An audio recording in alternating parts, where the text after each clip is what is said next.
Welcome everybody here to the FACEIT Dota2 Invitational. I'm TobiWan, joined by the wonderful Purge. Hey. You have no weatherboard this time around though. I don't. Nothing to do with my hands except use the keyboard and mouse. Yeah, I'm going hands-free this time around. I'm going to be in the capable hands of Pitmunkle, our observer. He's very capable. Yes. At math. Yes. Nothing else. You have to hurt him that hard? I could have gone way deeper. He tries. He tries. Anyways, this is going to be a really shallow. great tournament. I'm pretty excited for it. It's a little bit different in the format. Some best of ones. Maybe will get us ready for the major a bit with that single elim. Yeah. Obviously a little more extreme in this case, but it should be exciting. It's a pressure format. I'm gonna call it the pressure format. Everything comes down to a full best of one. We're actually gonna bring up the bracket right now to show you what is in store. So every team must match up in a best of one, and we've got some really amazing teams. And I think I know why they're here. It's because the payout is amazing for how many games are in this tournament. Again, it's best of one until you get into the grand finals, and that's a best of three. So yeah, there's some big hitters here, and it's seeded pretty fairly, I think. It should be exciting to see who wins this. Yeah, everything kind of matches up quite nicely. We've got a lot of teams who have played a lot of games. We've got a lot of teams who have played almost no games.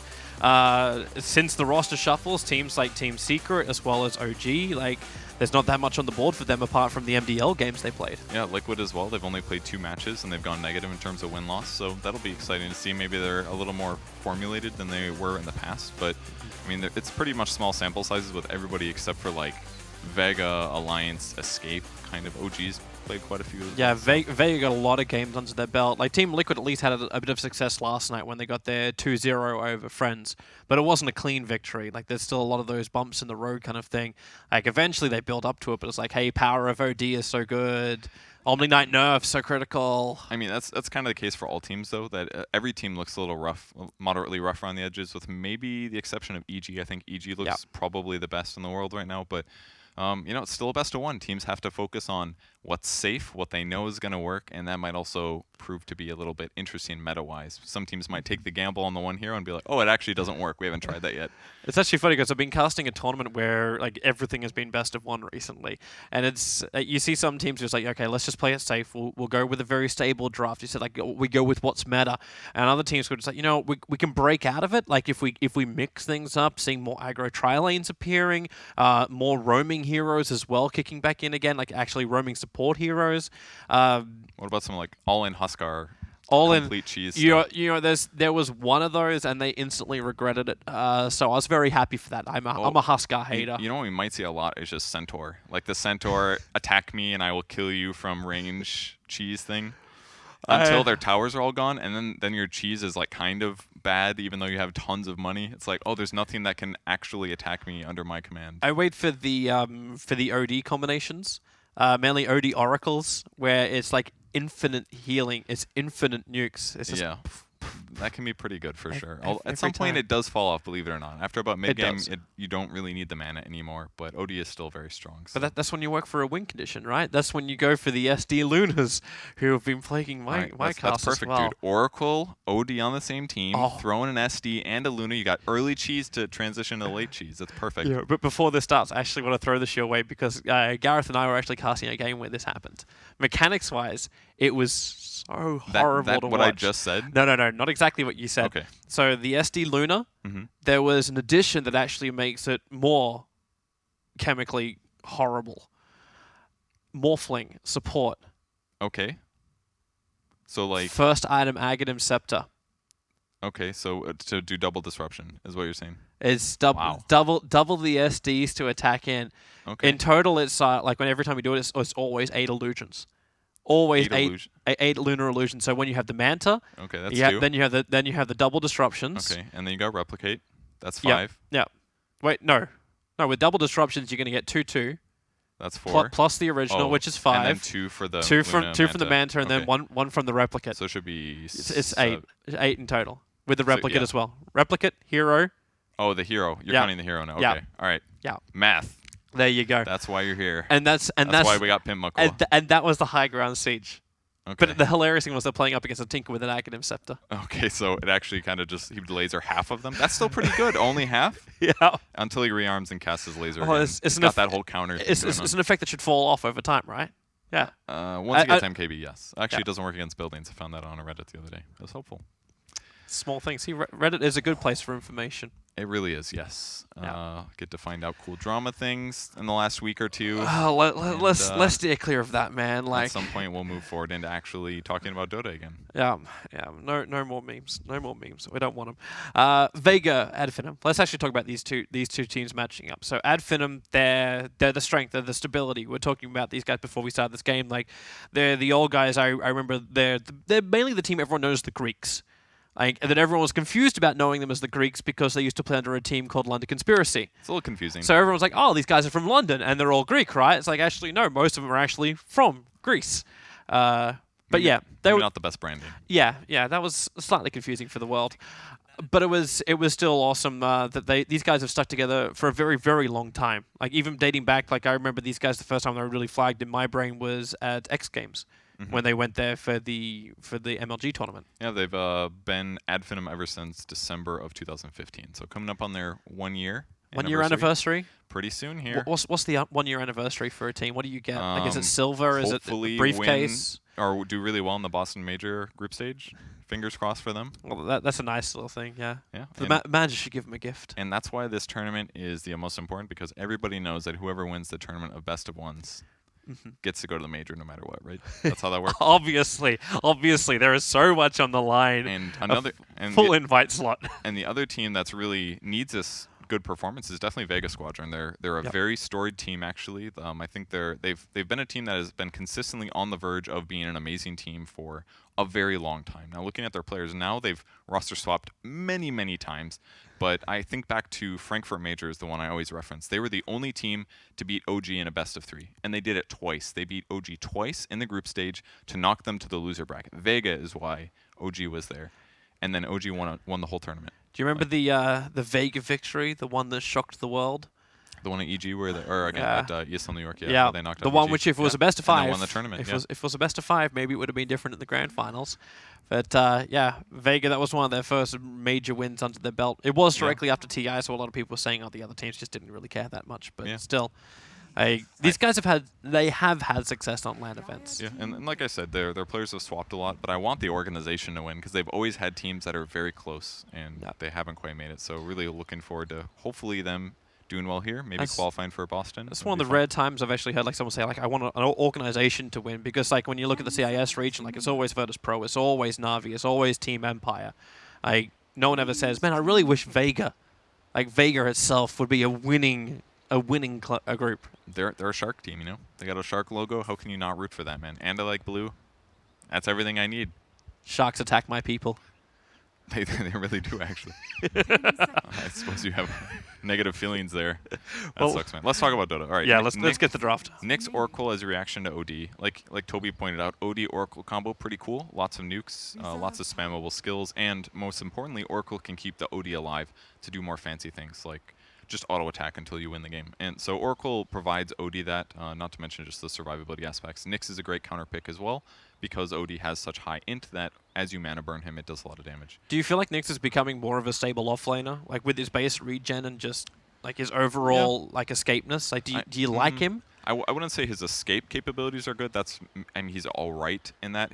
You're definitely right that his base regen is one of the best parts. He has pretty high base armor, very, very good base regen. Throw a poor man's shield on top of that, and especially in dual lanes, he can be really effective. But if he's against a tri lane, he definitely does have a lot of issues because he's not the best jungler, so he usually has to rely on a support pairing to guarantee that he can get some levels. So that's maybe the iffy part with him, but in terms of the current meta, he's very effective. There's a lot of heroes he's great against. He's good at countering Bat Riders when they first initiate, pre-force staff BKB areas. There's a lot of int heroes that are really popular right now, and obviously stuns, invis, scouting, that kind of stuff is amazing. So the laning presence he has, not the best, but definitely his early mid ganking, once he hits 6, and his early mid game team fighting is amazing. No, it's actually kind of nice to see him doing this also without having to just be a carrier, like we saw a Ricky Maru doing for the Lifestealer, where Nyx Assassin just doesn't have to be that combo, but you still have the option up your sleeve later on too. Yeah, exactly. He can do lots of different things. He doesn't necessarily force you into a certain playstyle. The only thing he forces you is that you need somebody else to carry the carry weight a bit more, since Nyx often does want to just be off the map. And he's already, again, a great pick against Batrider. As soon as Batrider gets Blink, as long as Nyx is in the area and Batrider jumps in to grab somebody, he just has to walk into the fire, invis or not, turn on Spiked Carapace, and he's got the easiest stun ever. How possible is that, though? Like, you pick a Batrider into an Nyx Assassin. You understand the issues of Spike Carapace with Firefly, but how does the Batrider always get this farm? If Nyx Assassin gets some decent levels on the offlane, you've got Vendetta hunting you in the jungle. He's going to find your stacks. Yeah, but, you know, if Batrider's not there, who cares? Like, he sees that you have the stacks. If they don't have the team to clear, it's not that big of an issue. And there are tricks that you can do to try to avoid that whole Nyx shutting down your Blink Dagger option. You could just blink in and not use Firefly. If you use Firefly, he's going to grab you. But depending on where you approach from, you can get away with it. And you can also do unpredictable ganks. He may think that you're going to go for this hero, go for somebody else where he isn't. Because if he has to TP react, he's too late already. So against EG used Nyx amazingly against Batrider because Universe had such good presence of mind. He was always in the right place. But if he's not in the right place, it can cause you some issues. I'm actually thinking more about now, like also the sustain coming out from Finem. Like Oracle is going to cause some problems too with False Promise. True. You didn't pick up a support in your first, so you picked up both of your cores. So your third and probably your second position, your mid and your off.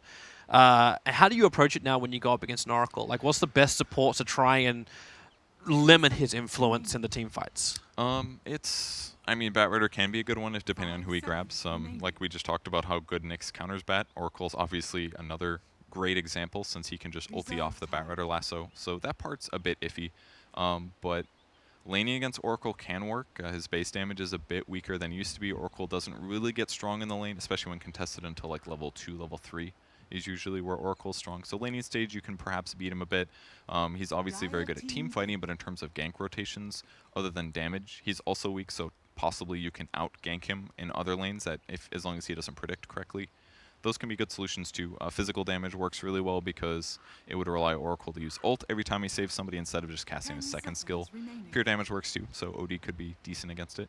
So there's ways to play around it, but Oracle is by far definitely one of the best supports right now in the scene. So I'm saying a lot of things, but he is still a great hero.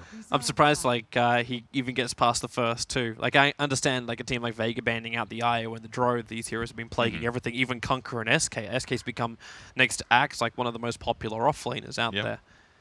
Stuns are hard to play against, that's for sure. Especially Kunkka as well as Sanking. Kunkka especially is a support that I fear against when I play, or if I'm ever playing Captain's mode, just because X is so easy mode in a way. Like obviously it takes a lot as a pro player to make it work, but it's a reliable lockdown against one of your heroes.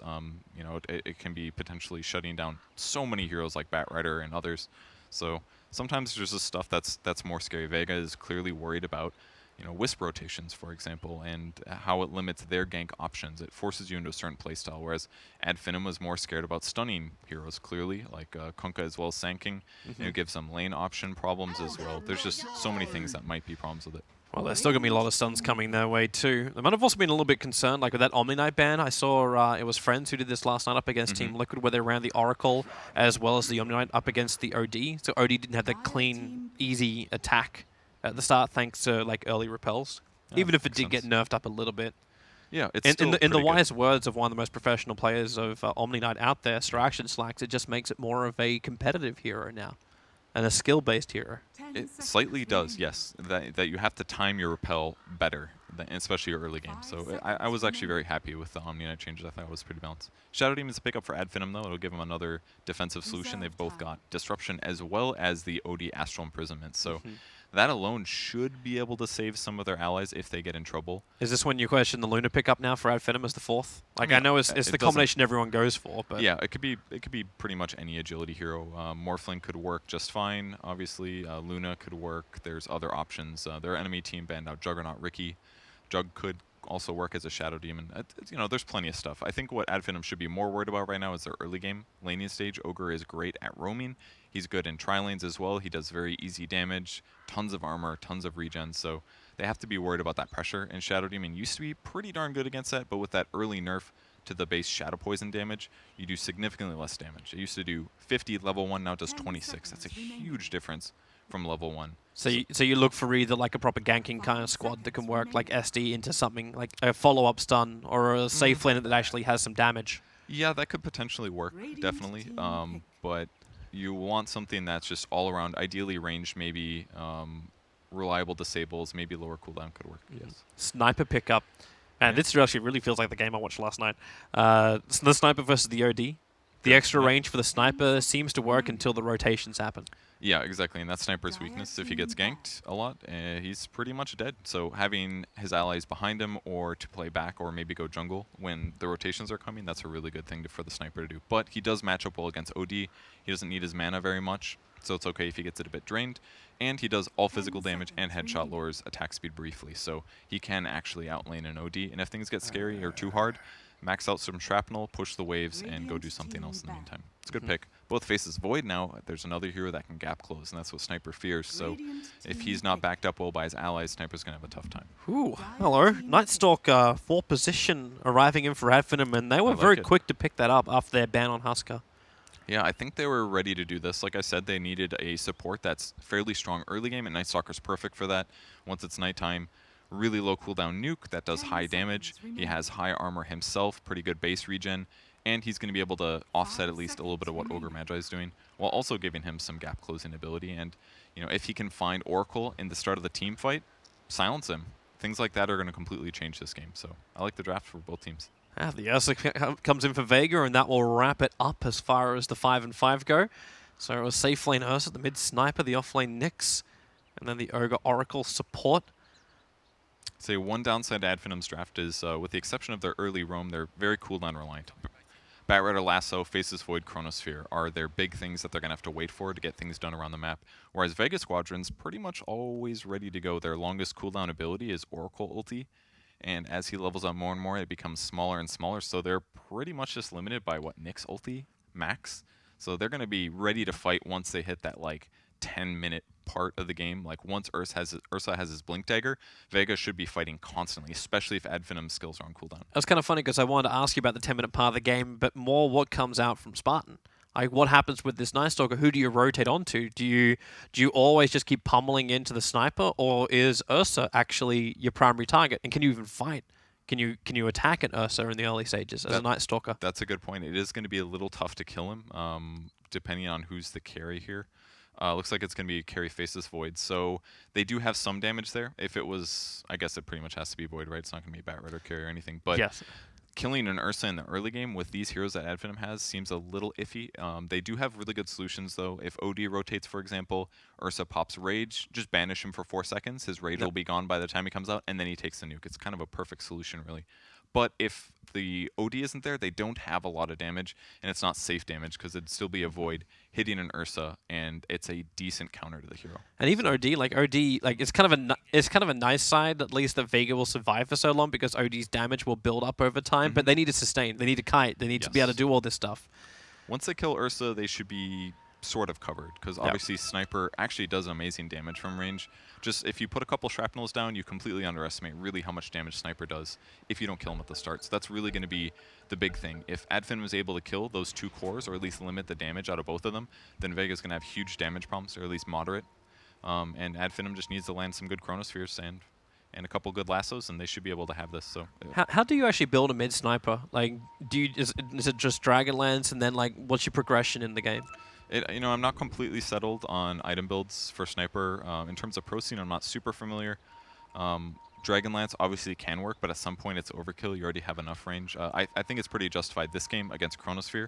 It's one ability where you really do want to have maximum range so you don't just accidentally get caught in something. But having mobility items can be amazing. Having something like a Manta can sometimes be great this game against Nightstalker, even though it's such a bad damage item on Sniper. It's truly awful. Well, you just play the other game instead, like you get the full Hurricane Pike, so you just play your distance game. Exactly, and the Hurricane Pike could be a really good solution this game, either for saving himself, an ally, whatever else, whoever needs to get a little unkited or whatever. So something like a Hurricane Pike is very likely, especially because OD has good range but not amazing range, and he will probably buy Hurricane Pike himself, but being able to push one of those heroes away from his allies could also help too. Yeah.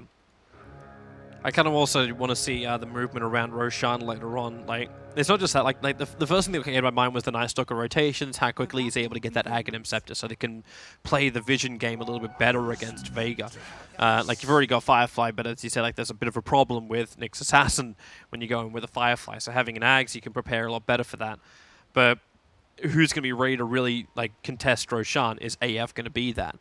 Do you have that moment when Vega want to slip into the pit? Yeah, and that's another good point. Like I said, Vega is pretty much constantly ready to fight, and that'll be the same for their Roche situation, especially being on Dire. So another good reason for the Ursa pick. So Finem has to make sure they don't get their crucial teamfight heroes out of position, namely Batrider and the Faces Void. So they will do a bit of a jungling Night Stalker, I guess, with the Iron Talon. So that means he's probably not going to start doing stuff until the first nighttime at 4 minutes. Yep.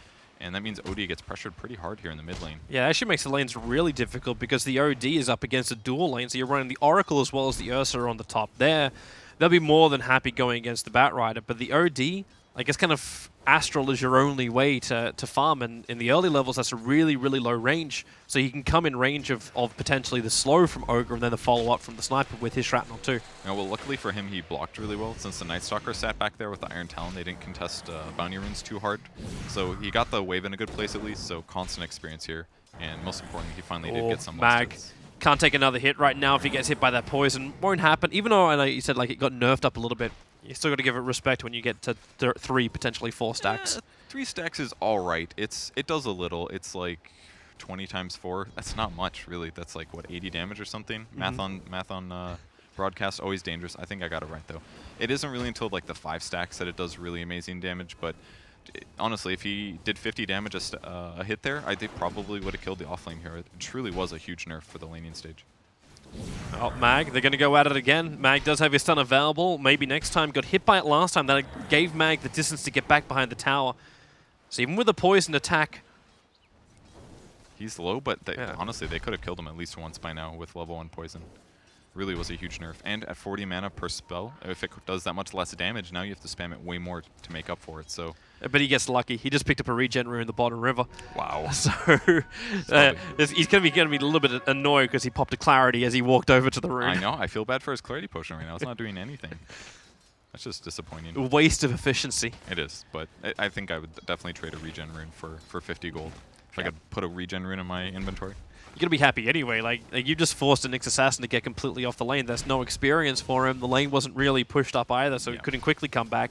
And now, well, he's at level 2. Instantly gets time locked, the poison, the disruption. This will maybe next time get another hit. They're very close, however.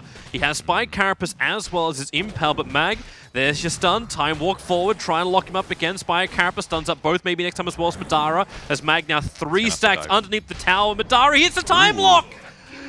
That's going to help him get the last bit of damage. Maybe next time's poison flew over him, and the Nyx Assassin will finally die on that offlane.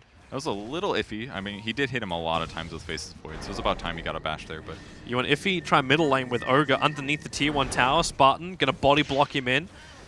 See how much damage there is from Thug to chase down FNG, but does he have another imprisonment? In 5 seconds. I think he can get this. He does have boots advantage, so he's faster. 2 seconds, 1 second. He's even salving up as he's getting ready to fight. So the imprisonment happens.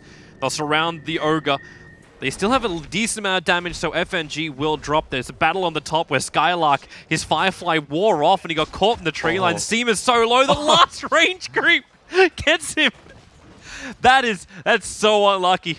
Well, he had 8 HP there. There was a whole lot of nothing. And they side pulled, actually. That was really the mistake. If any of those creeps were in lane, he could have de-aggroed to them. So pretty eventful early laning stage. Nice that the Night Stalker rotated there. That's pretty important. If he hadn't moved over, I doubt the Ogre dies in that case.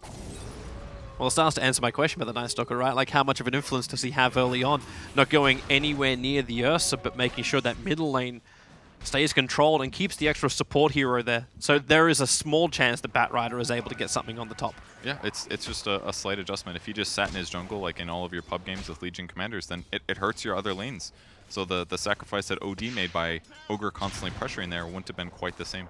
Oh, he's trying to get a banish off. He's just getting messed up, though. Yeah, he didn't want to run back. He was in the middle of the shrapnel. Now he's going to get it off, but the damage is already there from Iceberg. So the imprisonment kept FNG out, so they can't turn it into a straight 2-for onto Spartan. Just amazing outplay by Iceberg. He got all the headshots at just the right time. Every time OD went in to finally land the kill, he wants to kill Spartan as well, but he's not quite 6. Every time he moved in to go for the banish, he got a headshot proc, which allowed Sniper to attack 2 or 3 times more. Just that ranged advantage makes all the difference, and he doesn't even have that many right-click skills. It's an all-in shrapnel here. And everything seems to be paying off for that Sniper. The fact he's got this much farm too, like you have Ring of Aquila, you got your Wraith Band. He is the top on the net worth, like by so far.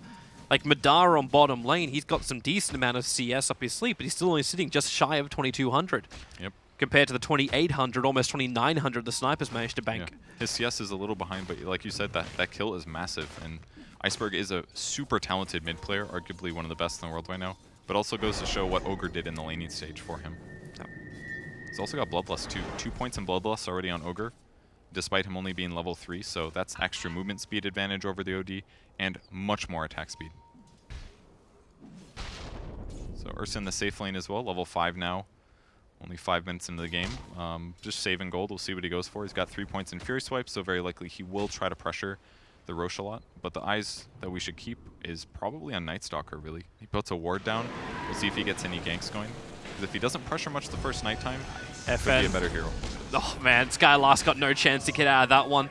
It's the extra movement speed that was there. Maybe next time, battling against FNG and Mag at the bottom river. Support is moving in the form of the OD, so he's going to actually aggressively imprison. Allow maybe next time to get back, but the assassination's going to fly in. So SD will drop, and now it's actually Thug who's in trouble. If Mag only hit his stun, it didn't happen. Madara will rotate over, and with the Chronosphere, he's going to fly it out. How much damage is there, though? Thug, he doesn't have a single point up in the Arcane Orb, so he can't even attack with that. It's just base damage being thrown into Mag. Now he'll throw up the imprisonment. 3 levels up in that decent amount of damage. It won't be enough to kill Mag because he gets the Spy Carapace off. Ogre will drop the assassination for a return kill onto the OD.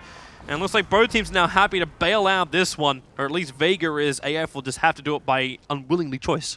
Yeah, OD was holding his nuke for so long because he was trying to wait for Nyx to throw the Spike Carapace out, but really he just let it go off cooldown because it had finally cooled down from when he used it before. So just a little bit skill mismanagement or not knowing when your opponents use their skill, and it got OD killed there. He would have lived otherwise.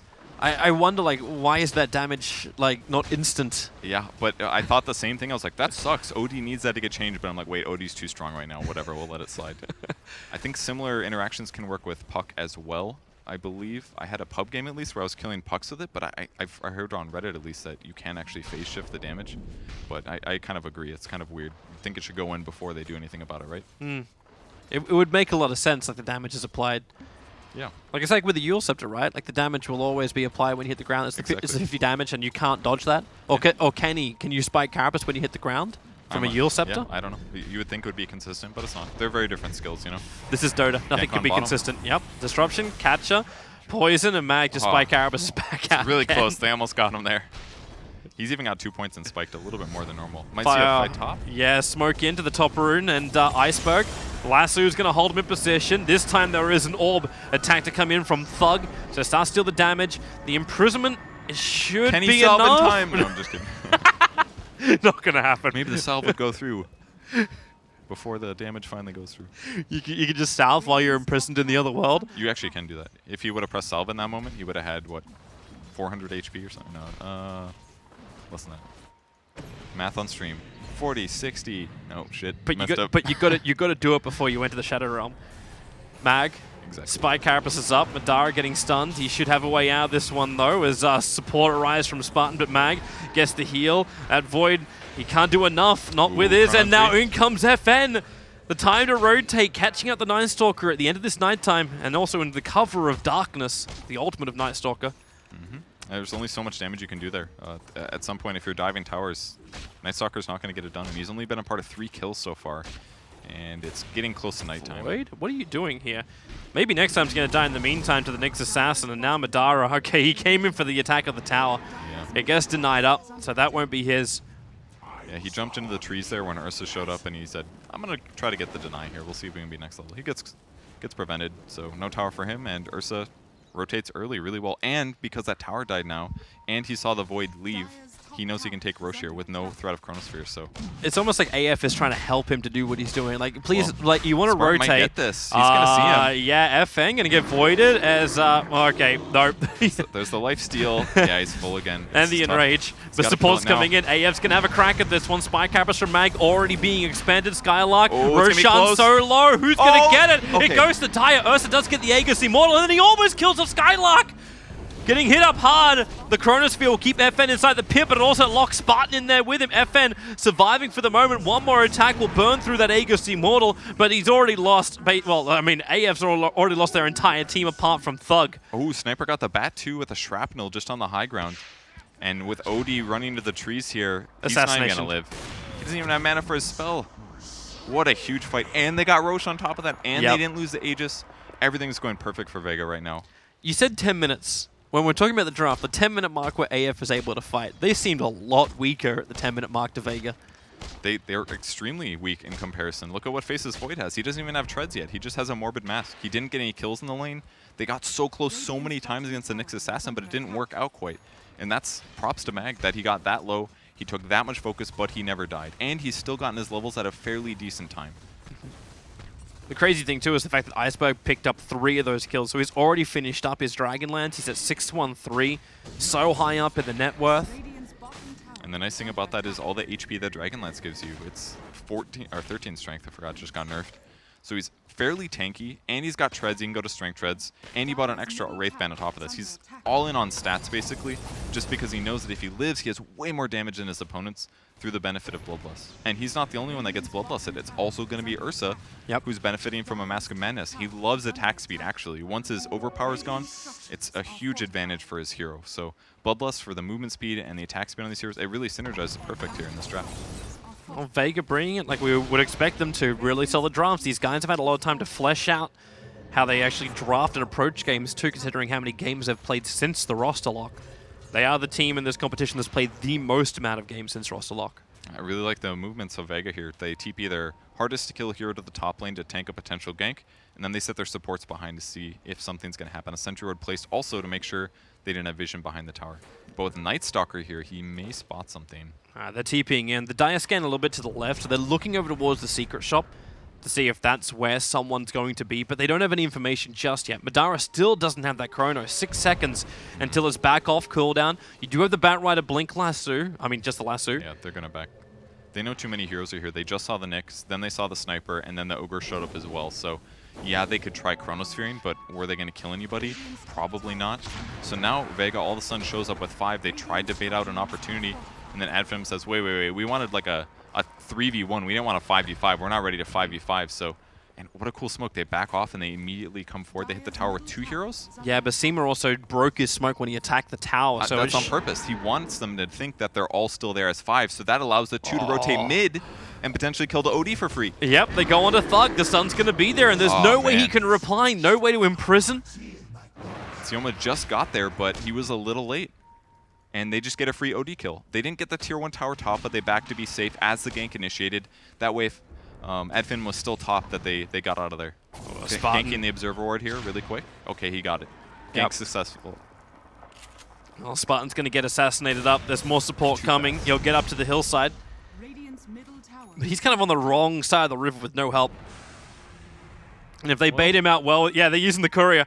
They're trying to scout him out with the courier. He could just TP, honestly. He doesn't realize that, though. He doesn't really know. Now he's actually... Wait, have they seen him yet? Oh, they caught a glimpse. Spot. They caught a glimpse. But they don't know if he's TPing. Mag would have had to go for a blind stun then to make that work. It was a good TP location, just cutting in to a place that isn't normal. Really nicely done there. Maybe next time. Seema's got a lot of burst damage. He's got 4 points up in the Purifying Flames. The problem is he's not going to survive long enough. He needs to get that secondary one off. He actually false promised himself to try and survive through this. He's locked in. Now the heals kick in, but OD still done more than enough damage. False promise wears off, and support will go down. I thought for sure Oracle would be able to cast all of Fate's Edict to prevent the OD damage before, after he came out of that, but didn't work out, turns out. Only spiked Carapace. More rotations coming in from Vega. Mag does the scouting in Vendetta. And with a Blink Dagger already, like, it's a 14-minute Ursa with Mask of Madness and a Blink Dagger. They do spot him mid. There's the bandage. Oh. At least I know there's a sentry ward in mid lane, and he spike Carapace the damage. So stupid in so many ways. So stupid. Nerf OD in a different way. That's what I prefer. Yeah. On the top the lane. indirect nerf. Spartan's getting ripped apart. It's the top lane where Iceberg's on the run. All right, now he dies. Yeah. I think. Is there? Yeah, there's assassination. It's got a wand. I think he can survive. Yeah. Is that only a level 1 assassination still? Yep. So I'm saying still when we're 14 minutes in, but he's still 10.5 levels up on that sniper. He's doing really good this game. It's the fact his net worth is just so far above everybody else. Like 7.5k, the nearest on the Radiant side is 5.1, which is the Faceless Void. Who's kind of been a non-factor. That's the problem with Faceless Void. If you don't get kills, then your farm rate is going to be slower. Unless you buy something like a Maelstrom that can accelerate you, but Iron Talon only does so much as a carry, and Sniper can just nuke waves. He throws a Shrapnel down for 50 mana if he has a charge, and the whole wave dies. The full Hurricane Pike got completed over on the Sniper, but this aggressive move from Spartan and Skylark, they have to make a payoff. Like now they see Iceberg, but their Dire Observer Ward. It's on the other side there. Yeah, they've done a really good job here. That's a very unpredictable ward. And with some of the trees done, it just allows them to cover themselves in the jungle. And even if they did find Sniper, I don't even know if they kill him. With a Force Staff on him or a Hurricane Pike, really? 14-second cooldown Force Staff? Yeah. And this much HP, he's so difficult to kill, and Finem was already having damage problems. Who's their damage source? It's like OD maybe right now that he finally got a point in his orb, but that can't be your only damage source. Like, Night Stalker can do some of that, but his early rotations weren't strong enough to justify this pick right now. Mag wants to go for a play in mid. I don't know if he saw the Sentry Ward go down. They have an obs of their own in the lane. And a couple of pings came in from the SD. But he goes for an easier kill. They just moved down to bottom. I say an easier kill. Madara is not really the easiest of all kills. Well, he's easy with an Ursa here. Ursa's always going to have enough damage to kill almost any hero, so... It's just if you can keep him stunned up low enough for the Ursa to do that damage. Yeah, just got to land one Impale and he's good to go. And instead he's going to go to the lane. They saw it coming or something. They must have seen his rotation. Grouping up top, they want to go on Iceberg. FNG gets silenced by Spartan, but already the push away. The lasso will be there. FNG, he needs to break free of the silence. Finally does. Can he create space for Iceberg? Multicast over on Skylark, and in comes Seema. There at the right time. Spartan's going to get shredded apart, and just follow the Firefly if you want the Bat Rider. Or you can just not even give a crap. They're going for the tier 1 tower. Yeah, they saved Sniper. That was huge from Oracle. It would have been a kill if he wasn't able to get there in time, but that's all it took. One Oracle and a hero that's more farmed than he should be because he's had a great game. And you shut down every rotation here for Finem repeatedly. They're gonna get a tier 1 mid at least out of this, which will help, but Mag's coming in for a denial. He's going to try and take that money from him. Fight. Oh, there's your stun with the initiation over on Thug. FNG will try and help out, but he gets caught inside the Chronosphere. Mag, not the greatest position in the world, but then the Spike Carapace gets a double stun and another multicast from FNG onto Madara. Has to time walk himself away. So worth it. They got the tower kill, but that's Chronosphere. You know what that means? Time for Vega to do 5-man stuff. Yep. Do whatever they want. Ursa can farm anywhere by himself. He can see his new item as well. He just finished up a Diffusal Blade. Like, sub 18 minutes, he's got a Diffusal as well. On which hero? On Ursa. Oh, jeez. Yeah. That's really fast. It's going to give him huge kiting potential, basically. He can jump on OD and kill him solo so easily. And because the earliness of Roshan's death, they've got another Roshan in about 2 minutes' time. And now, because they've killed all the outer towers, it's almost impossible for Finem to actually defend these correctly. Vega can threaten a push in one lane and just back off instantly as long as Finem splits up a little bit. Iceberg looking for a kill here. Assassinate to lead this off. That would have prevented a fast TP. Can he get there in time? Oh, FNG tried it. Yeah. Technically, Iceberg should have forced the Ogre up the hill when he attempted that, but it was a good attempt either way. Either way, it makes OD go back to base. He loses HP. Only person farming right now. Faceless Void. Bat Rider's getting a little. Night Stalker's positioning a bit differently, but is Faceless Void is Faceless Void building a Diffusal, or is he trying to get into the Yasha at least? Because he went for that Vlad's. Like yeah, could be either. I'm not really sure which one I like better. Manta could work, I guess. He just bought. I'd prefer Diffusal personally. It's gonna be Yasha. Okay. If he goes Yasha alone and then goes another item, then I'm completely fine with this. It's a little preference because Diffusal's not amazing this game. It can be useful in a couple situations. Mostly that you can remove Bloodlust from people. That would be a really good benefit, especially because Ogre's Bloodlust cooldown is very based on what level multicast it is. So he's 15-second Bloodlust cooldown. If you can just use a Diffusal Blade charge against the carry in a fight with a Diffusal Blade, that's already a huge advantage. It's like one less Hyperstone. AF's trying to look over towards Roshan now. They're sending over SD Illusions. It's almost the max spawn time on Roshan. Like, it's just shy of it by about 10 seconds. I don't even know if it matters. They just have to find a good fight. Oh, no. Maelstrom pickup for Sniper. Well, if AF can get that good fight around Roshan, but they need more warding than this. Like, they got one Observer Ward that's watching over the bottom rune. Man, I love the Maelstrom build on Sniper. It's very good. Even going like Mjolnir is fantastic. Just more attack speed, which is more chances at headshots. And lots of AoE damage increases your farm speed. Definitely one thing you have to be worried about when you're playing Sniper is that you don't just have things like Hurricane Pike, BKB, stuff that makes you fight well, but it doesn't make you get items faster. It kind of seems like Sniper can kind of build whatever the hell he wants. Like, he doesn't need to build specific items to counter something. Yes and no. But there are a couple limitations to the hero. If you buy too many stat-based things, then you have mediocre damage, and you don't actually farm that fast. So a balance is usually needs to be reached. And luckily for him, this has all been amplified by Bloodlust the whole game. So he's got a lot of items, and he's done really well in fights. I was mainly meaning things like there's no easy evasion here, so you don't need to buy a Monkey King bar in this game or be forced into a Silver Edge. Like, yeah, that helps definitely. I think, does headshot, I don't think it gives you auto hit anymore. It used to like go through evasion when you headshot. I think they removed that. Can't remember. But that was a feature when Sniper was in his ho-ho ha-ha period. I know you guys told us not to swear on stream. I'm sorry. I didn't mean to. How is that? That just slipped out. It might as well be a curse word, dude. That was a dark time in Dota days. Spartan. He'll get multicasted multiple times. Already Roshan's going to die before AF's going to get here. FN getting bashed up for a moment. Madara, he time walked into the fight, and that allows FN to blink forward. The stun from Mags in the perfect spot too. Skylar can't be involved in this at all. He gets hit by everything. They've lost to Madara. Well, this time walk came back off cooldown for him. He'll get the TP away to safety. Now the rest of AF is currently being hunted down. Diffusal Blade charges can get expended. But 3 heroes lost for AF. Vega don't have to commit anything of real value. Yeah, 3 Diffusal Blade charges. 1 to kill the Night Stalker, who's normally a very fast hero. 1 to kill the SD, and probably 1 on the Batrider. That's 3 heroes that if they just get a little bit away from the team fight, they can actually give their team some longevity. But if Ursa kills your 3 heroes right at the start of the fight, the game's out of control. And that's really what's been happening since the start. The laning stage went all right for Finem, but it didn't go amazing. Or even good, I would say.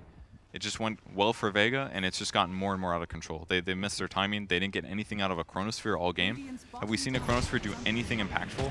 Not really. Well, the problem is, like, the only time like he's got good Chronosphere is off. The OD hasn't been ready to fight. Yeah. So the Chronos might catch 2 or 3 people, but there's no follow-up.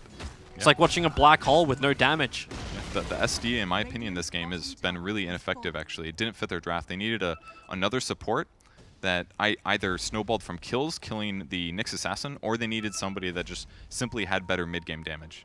I'm not really sure what that best solution would be. That would still give them good laning, but they picked it based on the draft, and Vega just put them into a place where they're like, okay, SD is not good anymore. As long as Mag didn't die, SD became bad this game. And I don't even know why he's maxed out Disruption, to be honest. I don't know who this is supposed to synergize with. Maybe the Void or something?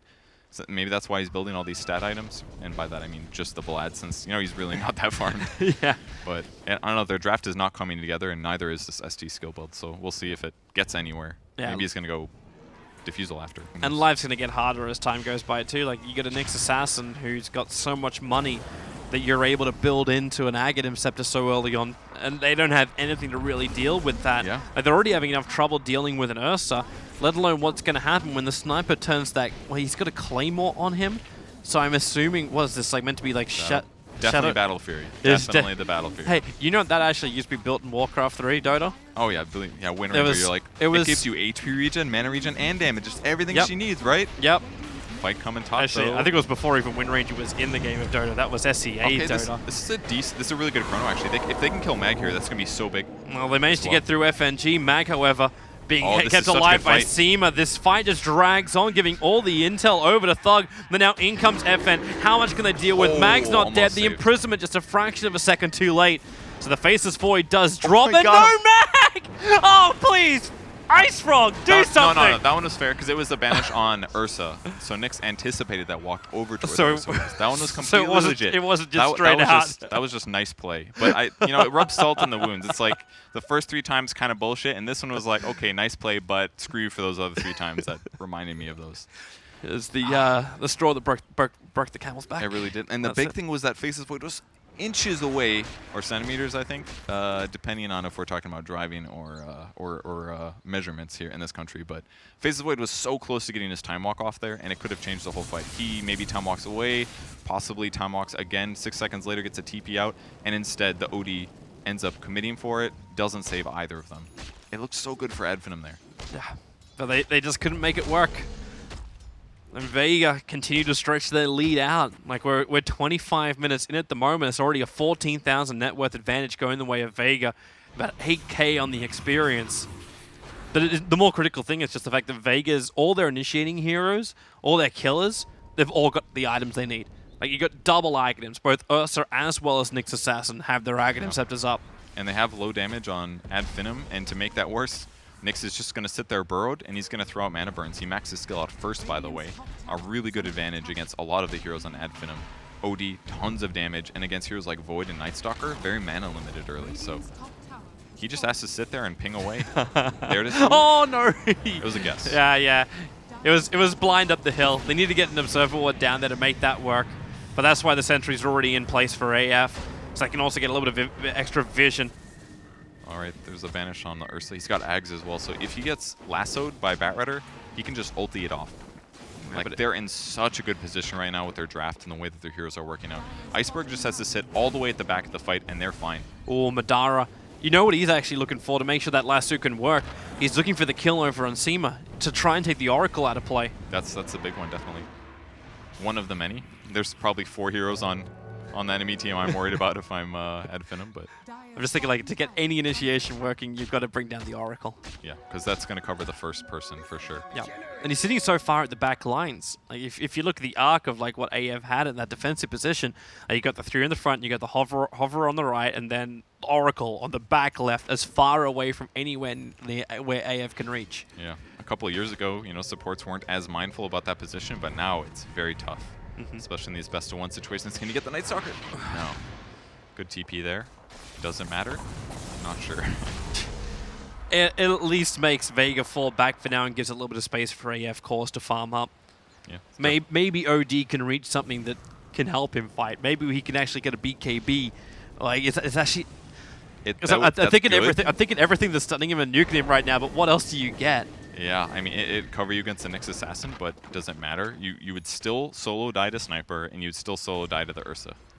So what better choice is there? I was going to say Shiva's, but then that makes Nyx do more damage, but I think something like even Shiva's doesn't work very good because it reduces attack speed for Ursa, but he still hits max when he's overpowered, so it's like, it's kind of good there, but again, kind of bad. There's not a lot of good solutions here. Maybe something like Lincoln's could work because it would break the diffusal blade that Ursa uses to chase you, and it would block nuke from Nyx. That's not happening, Pip. That's not happening. What did I miss? He's wanting a rapier. Well, all right. Yeah, that could potentially do it. I would put it on Void, though, personally. Okay, he does end up going Manta on Void.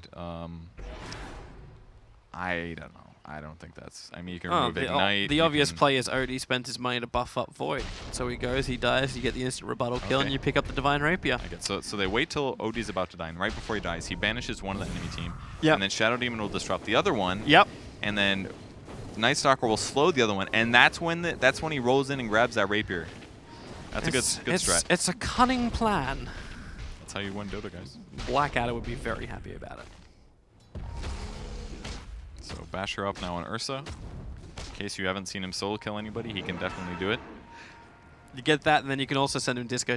Like, you've got the full Mjolnir over on the Sniper. I have no idea what the hell that means. Disco. You go Sparkly. He's a Disco Ball. Disco Ursa. What? You're talking about... when I hear Disco, I think Flash. Oh, they're going to grab Bat? Oh, it can go both ways. Okay, they're going to think about it. Drum Charge wasted. That TP is nice and confident from Spartan. He's really close to Ags at least. This could actually help a lot. Yeah, if he stays alive, they're going to find FN, and FN just tries to go ham. Do they have enough damage? And with the bash, he actually hits Spartan down. The Night Stalker will fall.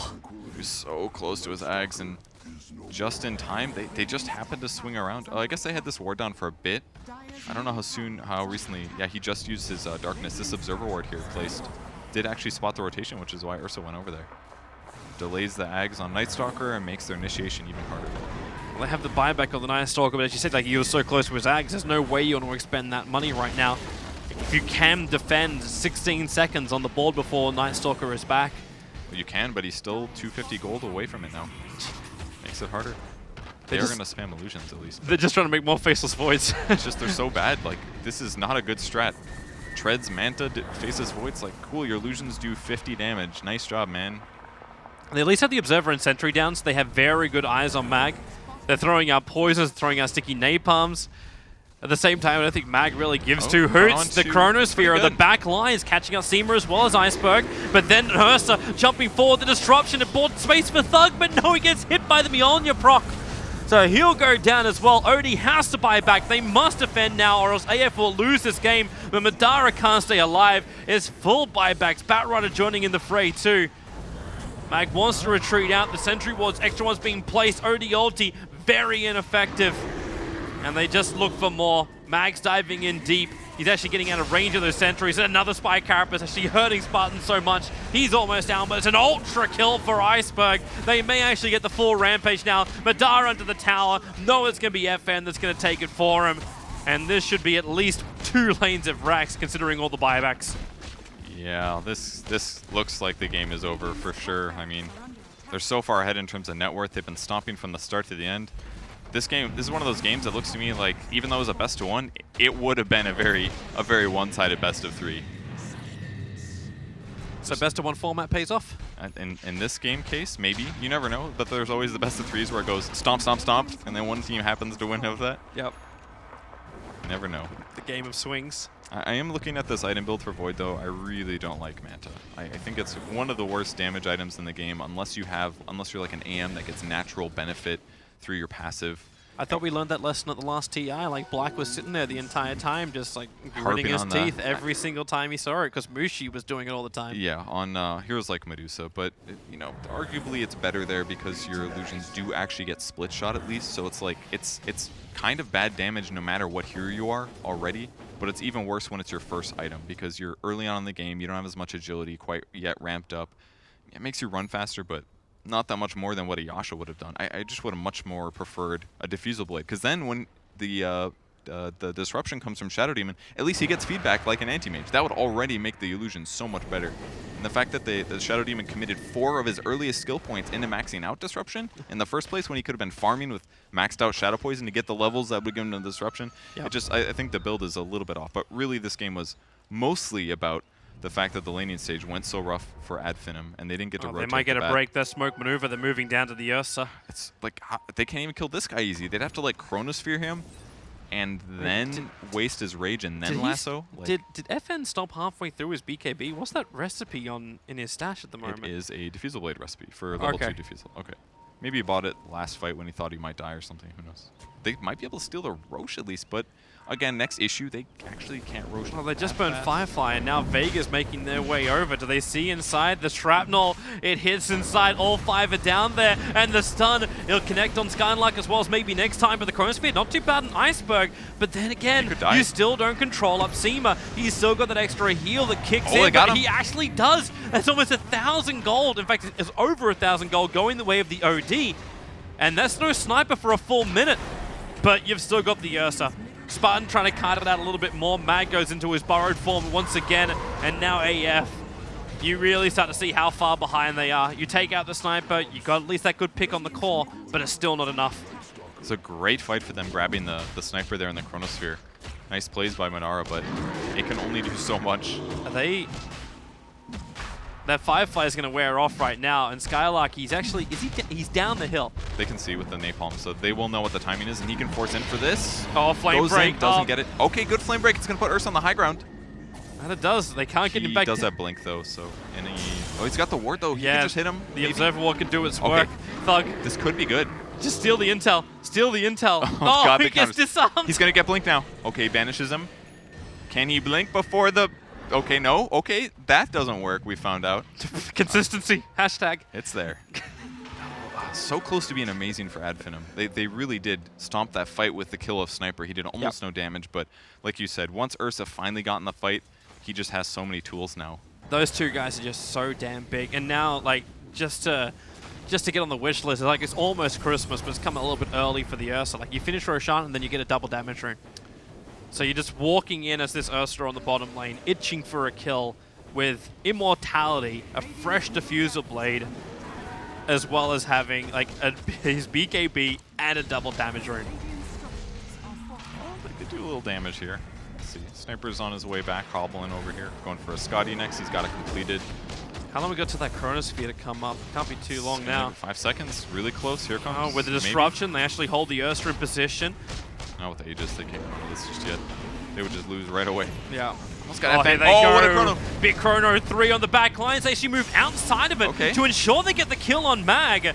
FNG tries to keep the Night Stalker in control after that, but then the imprisonment, again, they buy themselves the space. OD to the front lines. Let that BKB do the work. Then again, he's actually getting stunned up. You need to push him away, but the damage from Iceberg, it doesn't reach far enough. But Ursa, he will get in close, gets the bash, and that is a GG wept. It looked so good in the mid game. They had some really good fights, but they were just too far behind in this game. We really never saw effective Chronospheres early mid. We didn't see effective lassos consistently. Even the support impact in the early game was just not as amazing as it needed to be. And Vega hit all of their strides. Their ganks were good, their rotations were good, their laning was solid, and they pushed in. They had great itemization that game too. Every item absolutely made sense, and all their heroes fit together so well. Yeah, I kind of wish like we saw what we saw from Finem in like that last 10 minutes earlier on, because then this game would have been so much more entertaining than what it was, as opposed to where people may walk away with the whole idea that Finem's not a good team. Like this is just it was a bad start, turned into a bit of a bad game, but then they showed the resolve at the end of it, and that's probably like a bigger props to Finem at the end. But Vega still very, very strong, very, very good. Looking forward to seeing who they play up against. They're up against either Alliance or Team Liquid. Yeah, that is going to be our next series, aka our next best of one. The prize money is pretty amazing in this tournament, by the way. Vega just guaranteed themselves, I believe, $4,000 for that one game. 4K. That's pretty good. That's pretty good. So 4,000 for third or fourth place, then 7K for the next win, and 10K if you win the whole thing. So you realize actually that like they actually divvied up the prize pool by MMR brackets. Oh, okay. Yeah. So the 7Ks are like the semi-finalists, and 10Ks are the grand finalists. It almost makes sense. I'm close. Your analogy almost makes sense. I'm stuck in 4K. Makes sense. You won your first game, and after that, it's just... Is that what it's like in Battle Cup? This moment could have been super crucial for them if they were able to steal the Aegis here. Maybe Batrider could have gotten more done in this game, but they were just a little bit too late there. Very reminiscent of the first time Night Stalker tried to contest the Ursa. Think how different the game could have been just with that one bit of extra damage here. And this fight also looked really good. Like, they were going to kill Iceberg finally. They even pulled him left a bit. But waiting on the cooldown. It took too long to get the kill. Like Seema had all the time, not only to TP to the tier 2, but almost walk to where the tier 1 tower used to be. And that was 16 minutes in the game. If they just had a bit more damage. Oh, this was the nightmare fight. This was the absolute nightmare fight. Like too many stuns. Madara is a non-factor, and yeah, the first big impact of the diffusal blade. I think the Void actually got hurt by that banish. Really, he was about to get his time walk off, but he banished him for safety, and then he didn't have a full heal off of his time walk. Fight looked a little good as well, but it started with a couple really important kills on Finem's heroes. And this was maybe the best part of the fight, but just a simple 4-staff dodges. An ultimate here, again diffusal blade charges to completely shut down what OD can do. The Ursa was such a good OD solution, really, at all stages of the game with all of his skills. Really effective. It's just funny though, because you look at it and you're like, you know, there's still an SD in there. Like you should speak, and Astral Imprisonment. This should cause more issues. Yeah, it works really well if Vega is running a draft that's very burst heavy and very stun heavy, because then you can break that chain of stuns. But their lineup didn't really do that much. It was more of a, they have Nyx Assassin for stun, and that's really all they needed. They got some backup disables with Oracle and Ogre here. This fight was really good as well by Vega, or by Finem, but it just didn't end up being enough. Man, I still, like, there's going to be nightmares about that Nyx Assassin stun. Like, you talk about, like, how good those stuns were, but they picked into it. Like, they willingly went into that. Well, they opened OD, I believe. Yeah, they opened OD, and then they went the Batrider into it as well. Yeah, the Batrider... Because do we even feel his presence in the game? We didn't, but they were already so far behind. I think that was more of a damage problem, in my opinion, than it was Batrider useful at all? Because when you don't have very much damage across your cores and you're a Batrider, you look at your team and you say, who do I take with me to go gank somewhere? And when you only have, like, one guy that does damage like OD, and it always has to be him, then all of your ganks become very predictable. Because if OD's over there on the safe lane, last hitting creeps, and your opponents can see that, then they say, okay, well, at the least they won't have very much damage, so we can have Oracle kind of in the area, or maybe just Ogre in the area. Like the one time that sniper almost died, it was like, oh, they finally almost got a kill, but it was so slow that Oracle could TP and show up and get an ult off, and then the gank ends. So it was tough. And Void as well doesn't have good damage early until like mid game, and then he still bought It's Vlad's still more to first, Vlad's. and, Yeah. and Vlad's is good. It kind of but felt like the off-lane Faceless Void kind of approach. Exactly. As opposed to the safe lane, which is what he was. And arguably, they needed damage there. Yeah. So yeah. maybe something else. That's the best point to take from it. And Vega, congratulations. You'll be moving through into the semi-final. They'll be playing in our first game tomorrow. We've got another 3 best-of-1s coming your way. Alliance versus Liquid is the next cab off the rank. So stay tuned, have a beverage, and we'll see you back after the break.